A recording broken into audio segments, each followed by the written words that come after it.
지난주에는 우리가 교회에서 예배드리지 않고 운동장에 가서 체육관에서 예배를 드렸죠. 1년에 한 번은 야외나 체육관에 가서 우리가 예배를 드립니다.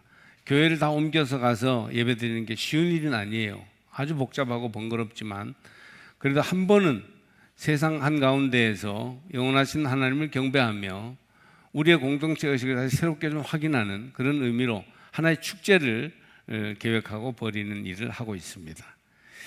하나 되어 온 세상으로 라는 표어를 가지고 온 교우들이 청팀과 백팀으로 나뉘어서 열심히 뛰고 소리 지르고 노래하는 그런 체육대회였습니다. 아름답고 따뜻한 축제였어요.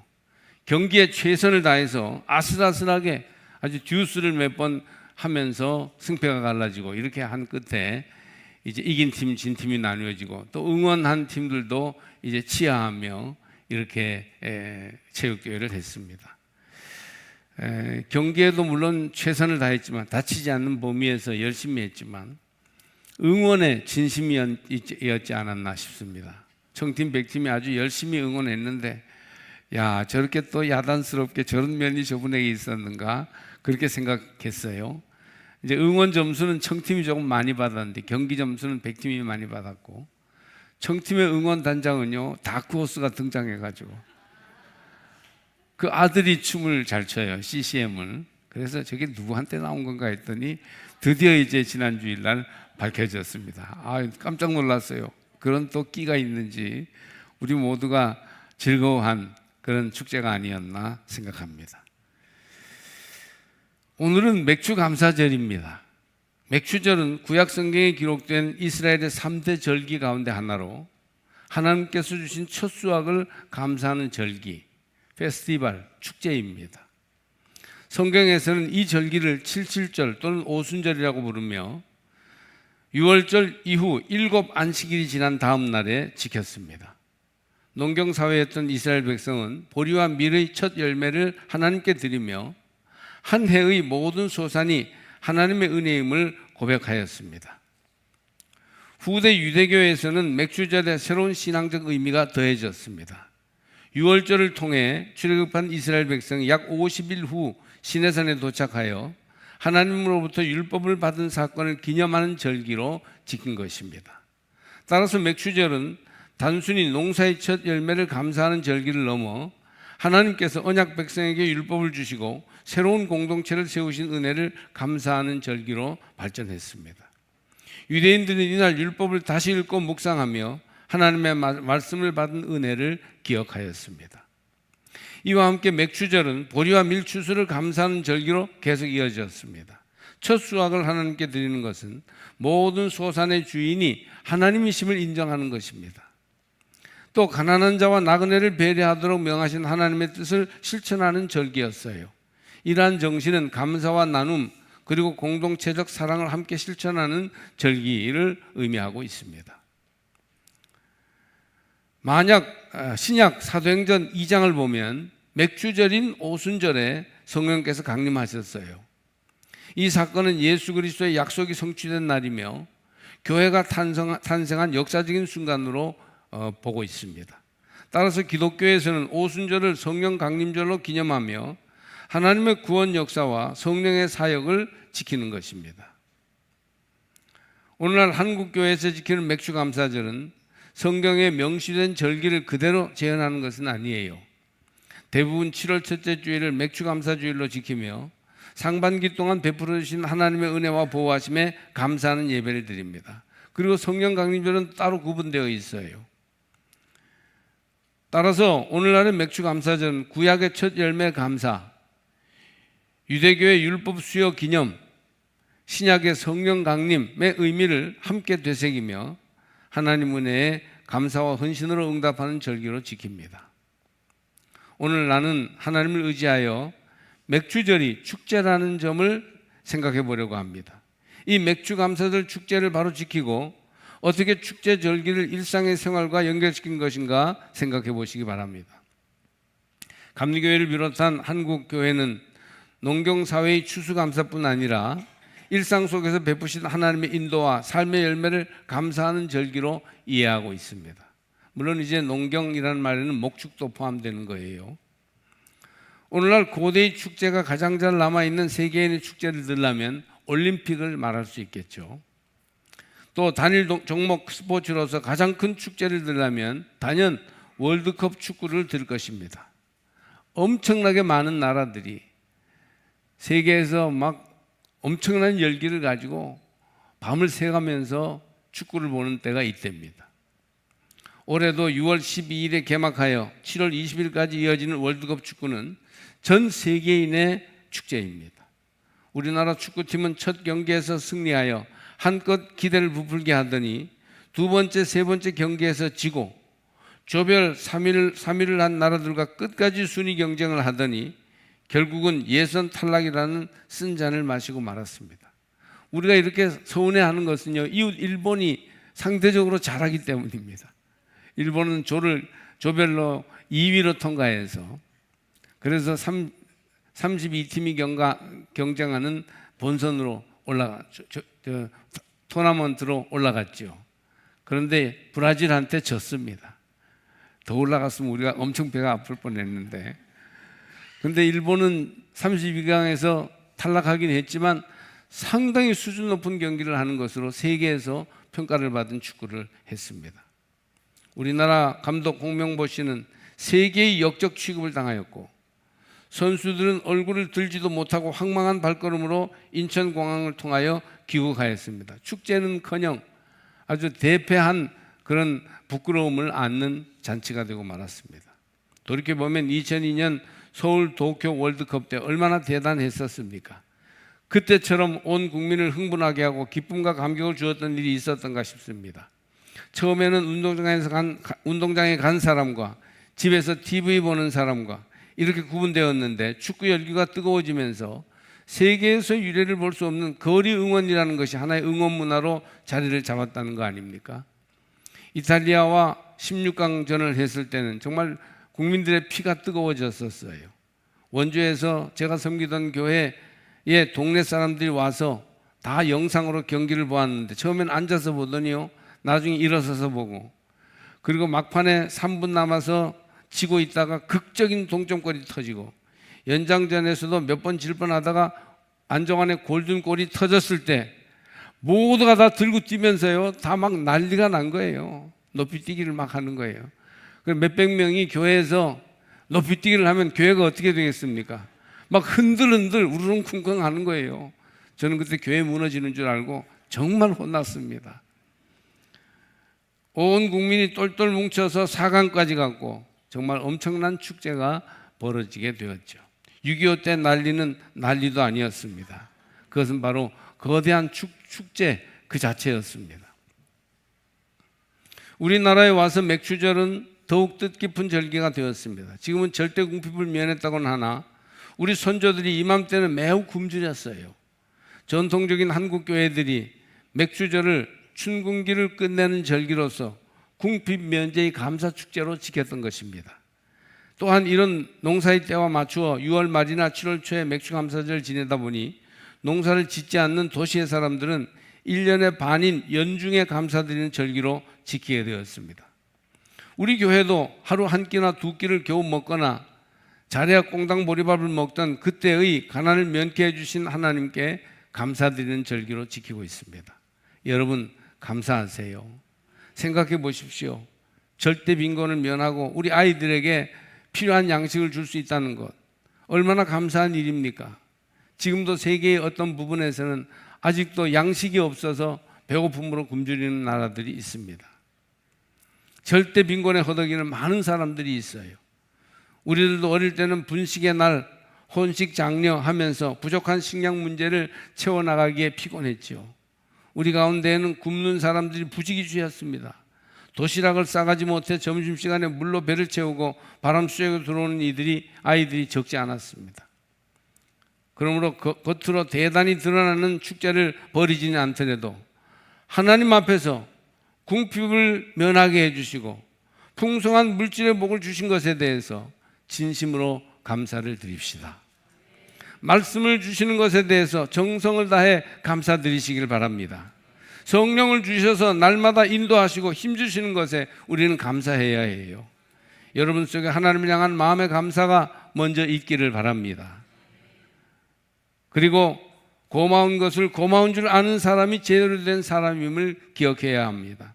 또한 예배를 통하여 주께 드리는 예물의 감사가 풍성해서 주님과의 관계가 새롭게 정립되는 절기가 되기를 바랍니다.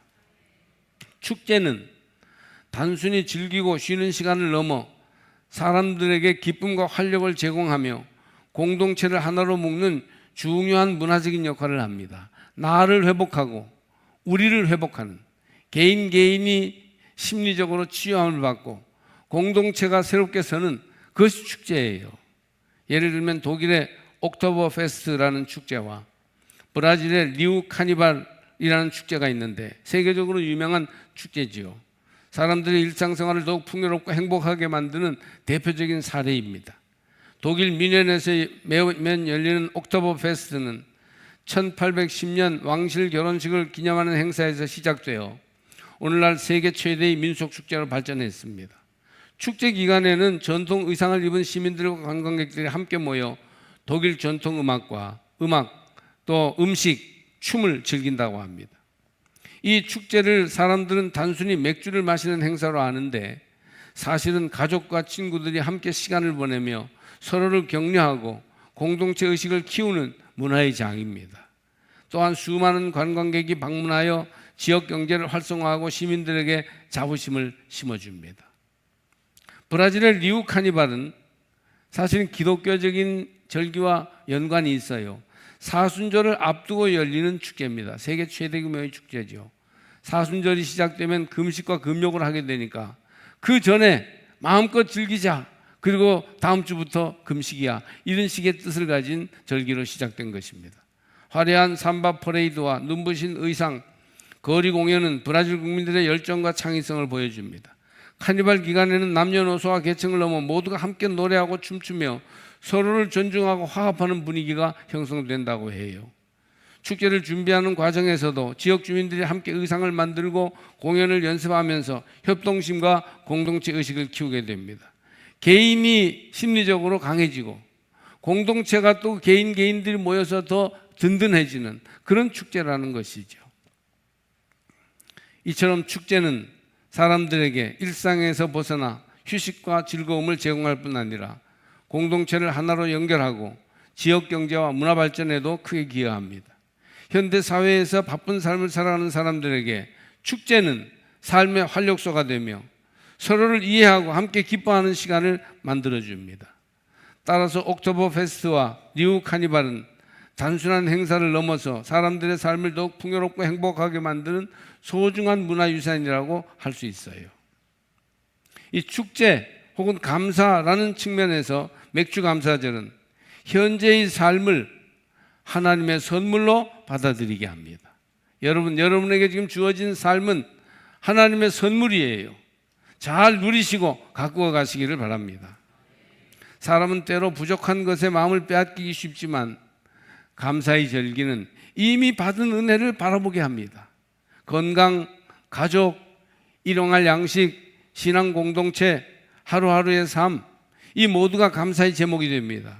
그러므로 맥주감사절은 단순한 절기 행사가 아니라 신앙인이 삶 전체를 감사로 해석하도록 이끄는 영적 훈련이라고 할 수 있습니다.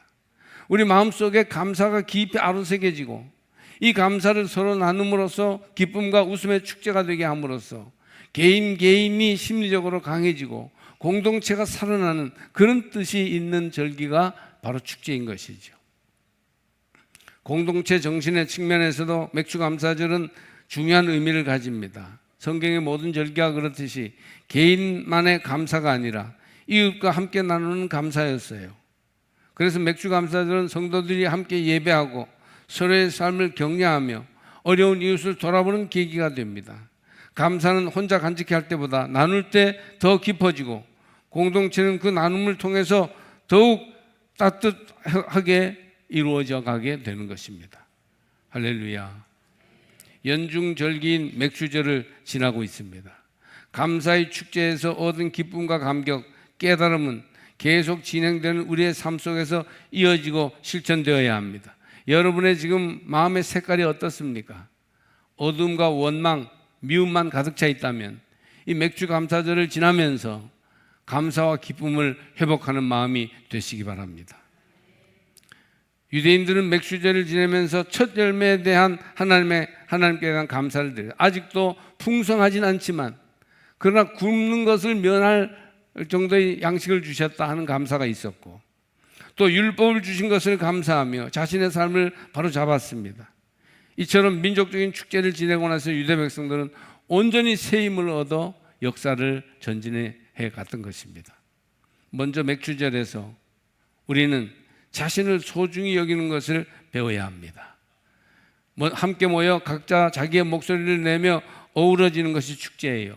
지난주에 우리가 체육대회 할 때 앞에서 한 대여섯 사람들이 막 엉덩이를 흔들며 추니까 저 사람이 미쳤나 하면서도 나도 모르게 어깨가 덩실덩실 거려지고 같이 춤추고 싶어지고 하지 않습니까? 내후년에 또 한번 체육대회를 할 텐데 그때는 모두가 나와서 춤추시기 바랍니다. 그래서 자기를 충분히 발휘하고 베푸신 은혜에 대해서 감격하는 그런 일이 있기를 축복합니다.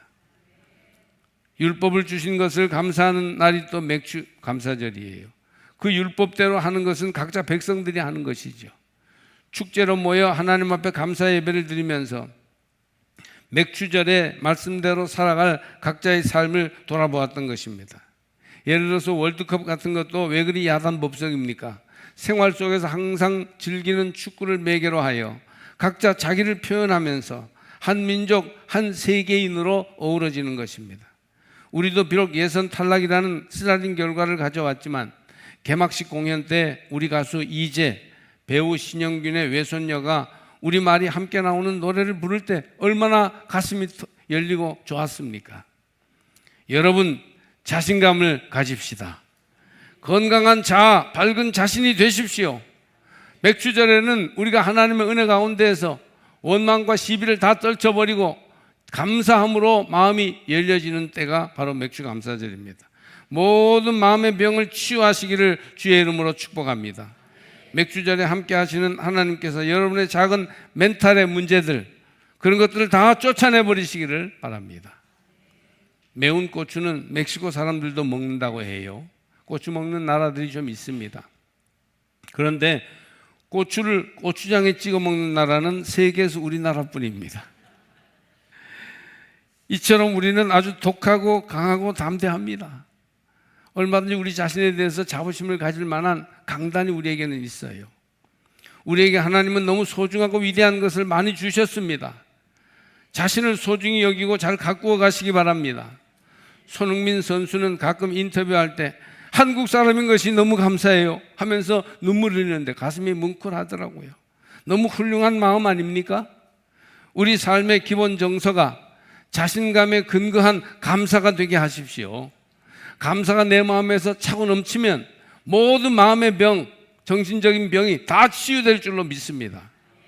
근세 역사에서 워낙 억울한 일을 많이 당하다 보니 우리 민족의 기본 정서가 원망, 불만, 부끄러움 이런 것이 되고 말았어요. 자기가 자신을 인정하지 않고 감사하지 않는데 누가 나를 인정해주고 소중히 여기겠습니까? 이 맥주절에 이 연중을 지나면서 하나님을 다시금 바라보고 자신을 소중히 여기고 지금의 삶에 감사하십시오. 축제는 또 두 번째는 함께 기뻐하며 사는 것을 가르쳐 줍니다. 축제가 벌어지는 거리에 나가 손을 잡고 노래를 부르면 우리가 다 형제요 자매가 된다고 합니다. 여러분, 이 맥주절을 지나면서 사는 재미를 회복하시기 바랍니다. 사는 재미를 좀 찾아보세요. 그 재미를 느끼며 살도록 하십시오. 너무 힘들게 여유 없이 비인간적으로 사는 우리들이 축구도 보러 가고 무슨 좋은 모임에도 가고 친구들과 가슴을 터놓고 이야기도 나누고 함께 기뻐하는 생활을 가질 수 있어야 됩니다. 거룩거룩 하면서 항상 어두운 마루에서 눈물을 흘리며 기도만 하라는 법은 없어요. 축제가 우리에게 주어졌으니 공동체를 더욱 즐겁게 힘있게 회복하시기를 바랍니다. 아이들도 너무 공부하지 말고 놀 줄 아는 아이들을 만드셔야 돼요. 공부로 평생 사는 사람이 그렇게 많지 않아요. 공부 못해도 얼마든지 살 길이 많습니다.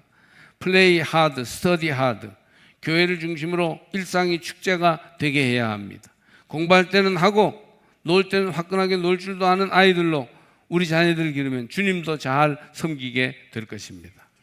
공동체 의식을 더욱 만들어 가야 합니다. 너무 격식을 차리고 부끄러워 점잔을 빼지 말고, 제가 아까 어느 집사가 체육대회 하는데 사람이 저런 사람이었나 볼 정도로 그렇게 자기를 탁 터놓고 열린 자세로 가진 것처럼 여러분도 그렇게 마음을 확 터서 공동체 안으로 들어오시기를 축복합니다. 어떤 목사님은 인사만 잘해도 먹고 삽니다. 그런 것을 자기 목회 캐치프레이즈로 걸었어요. 말 한마디, 표정 하나가 우리 삶을 생기있게 하고 재미있게 만든다는 거예요. 예? 큰 데에서가 아니에요. 돈이 드는 것도 아닙니다. 요즘 여성들, 젊은 사람들, 어린이들이 많이 밝아졌는데 이 밝아진 에너지가 우리의 삶에 더욱더 활발하게 드러나도록 하셔야 합니다. 함께 어울려서 울고 웃으며 살 때 하나님이 우리의 삶에 주신 축복이 가득하게 이루어지게 될 것입니다. 축제는 기뻐요. 감격스럽습니다.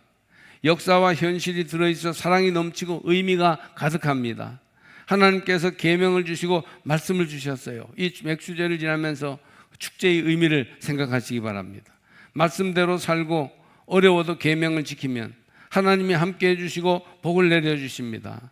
무엇보다 배고프고 어려운 때를 면하게 해주시고 여러 가지 재미와 감격을 누리게 하시며 세계 모든 것을 영상으로나 직접 발로 체험하고 보게 하시니 참 감사하지 않겠습니까? 이 축제를 현실의 일상으로 이어가서 활력이 넘치고 사랑과 기쁨이 충만한 삶으로 살아가시기를 바랍니다. 보복하지 말고 미워하지 말고 불평하지 맙시다. 그냥 모든 것에 감사하세요. 오늘은 감사 축제의 날이에요. 하나님이 우리의 삶을 축복해 주셨어요. 강남에서 제일 큰 교회 중에 하나이고 제일 재정이 많은 부자교회, 한때는 대통령이 출석했고 각계 고위층 인사들이 출석하는 교회의 담임 목사님 얘기입니다. 아마 교회 소식을 잘 아시는 분이 그 교회 아는 교회일 거예요. 이 목사님이 일제시대 소학교를 졸업하고 중학교에 들어갔습니다. 중학교에서는 영어 공부를 위해 콘사이스 사전이 있어야 하는데 가난해서 그 사전을 못 샀어요. 이걸 어디에서 구해야 할까 고민했습니다. 마침 외삼촌이 연대 세브란스 병원 의사였습니다. 의사니까 부자였겠죠. 그래서 그 외삼촌네를 가서 중학교에 들어가면 영어 공부를 해야 해서 콘사이스 사전이 필요한데 그 사전을 하나 빌려달라고 했답니다. 차마 사달라고도 못하고, 아마 사달라고 그랬으면 사줬을지 모르는데 빌려달라고 그랬어요. 그러자 외삼촌이 하는 말이, 야, 너는 농사꾼의 아들이야. 농사꾼 아들은 농사 짓는 일이나 관심을 가질 것이지 무슨 공부를 한다고 콘사이스를 빌려달라고 하냐 하면서 안 빌려주더랍니다. 야, 집에 오는데 눈물이 나고 너무 섭섭해서 마음이 아리더래요. 그래서 그때 다짐했답니다. 나도 공부하겠다. 어디 두고 보자. 공부해서 내가 성공하고야 말겠다. 그래서 영어 공부를 열심히 했습니다. 나도 유학 간다는 뜻을 품고 프린스턴 대학을 나오고 그리고 목사님이 돼서 강남에서 교회를 개척했는데 우리나라 최고의 엘리트 교인들이 모이는 교회가 되었습니다. 신세한탄하고 원망하고 불평하지 않고 오히려 감사하고 하나님께 영광 돌리면서 긍정적인 목회를 열심히 했을 때 놀라운 성과를 거두게 됐다는 것입니다. 콘사이스를 빌려주지도 않았던 그 외삼촌은 5남 3녀의 자녀를 많이 두었는데 아무리 봐도 8남매 중에 이 목사님만한 인물이 없다고 하였습니다. 콘사이스 못 빌려 서름당했던 조카가 최고가 되었습니다. 그 외삼촌이 뼈에 사무치는 차별을 했다고 불평하고 원망하고 보복하여 자기를 부인하고 자기 가문을 욕했다면 어떠했을까요? 감사하면서 자신을 지켰더니 하나님이 함께해 주셨습니다. 이 맥주절은 그런 날이에요. 원망과 불평과 보복 심리를 다 내어보내고 어둡고 괴로운 우리 마음을 다 비워서 하나님을 향한 감사로 긍정적인 시인으로 바꾸는 것, 그것이 바로 맥주절의 의미예요. 이 맥주절에 하나님만 바라보고 감사하시기 바랍니다. 걱정 마세요. 하나님이 살아계십니다. 자기 잘못한 일을 떠올릴지언정 남 잘못을 떠올려 탓하고 미워하고 원수 갚지 마세요. 맥주절은 우리에게 그 모든 것을 떠나보내고 하나님만 바라보며 감사하라고 가르쳐 줍니다. 하나님이 다 알고 계십니다. 우리는 오직 하나님께 감사의 제사를 드리며 나갈 것입니다. 하나님이 함께해 주시는 삶은 틀림없이 아름답고 위대하게 변화될 것입니다. 찬양할까요?